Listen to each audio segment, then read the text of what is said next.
And then we'll go back to Monte Carlo in the summertime, and then we'll come back on a ship, back in Monte Carlo, back on a ship. Encore une fois.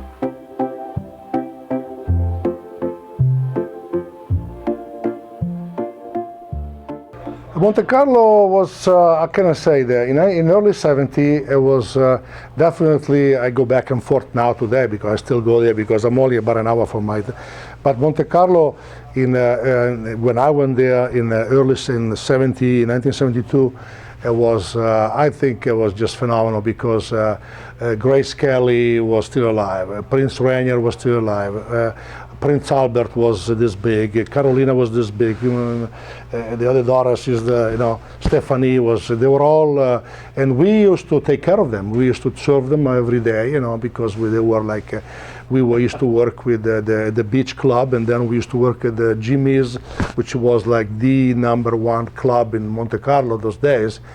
And every day I would see Frank Sinatra would come in, and Jerry Lewis would come in, and Dean Martin. And then I met so many beautiful people. Paul Anka was my idol. I was, oh my God, Paul Anka, I can't believe it. They had this, they're there every night. They had a show. Every week was a new show in town. So for me, I was like 21 years old, and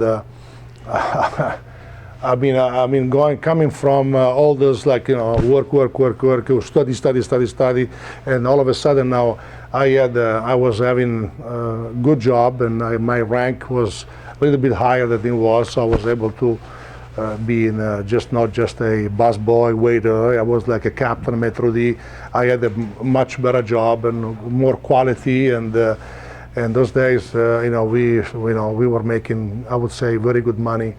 We were really having a good life, I can say. I was very lucky that coming from the farm and going to all the stuff, and all of a sudden we had a very great, good life, and then every evening was just phenomenal because you would meet the kings and queens and from all over the country used to come to eat in this, and especially the club. The club was where you would meet all the movie stars coming in. They would come to the Jimmy's Club because Regine, she was the animator of the club, and she would bring in.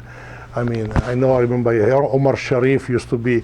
I said Dr. Zhivago a couple of years before. To me, it was just my eyes. See Omar Sharif. Oh my God, who's this guy? He looked really beautiful. It was like, oh my God, it was like my idol, and there he was. Nice guy, simple guy, just very friendly. He was one of the guys that really was impressive, because, when you see Dr. Zhivago and then you see Omar Sharif just in shorts and t-shirt, you'll say, wait a second, what is the Russian deal, but it was spectacular. So today is a little bit different because there was a lot of money coming from Italy, but, not that we knew, but we knew the people. They were like the really top rank people in Italy. There was a lot of, I don't want to say the word mafia, but there was a lot of money coming from. And then of course they with the new government in Italy, they kind of tightened up the knot, and all those people, they disappear. So the big money was gone by 75 when I left, and I did the opening of. Hotel was the Loews Hotel, was the first American hotel in Monte Carlo. It was 1975, and I did the opening, and then unfortunately I had to come to the United States because, fortunately, not unfortunately. And it was the first hotel, the American hotel in Monte Carlo, and there was just something that they never seen before with the gambling, where you can scream and yell and throw the dice and everything. When you go to the casino over there, you have a coat and tie, and you sit down and you do your gambling, you keep your mouth shut. It was like, and then all of a sudden you have this Loews Hotel, which you go there, people, they come in and they just in shorts, screaming and yelling and going. It was a totally different. From in 3 years, the thing evolved like tremendously, But still today, you still have the old style, and then you have the new style. Now it's something else. It's I think a Fairmont Hotel.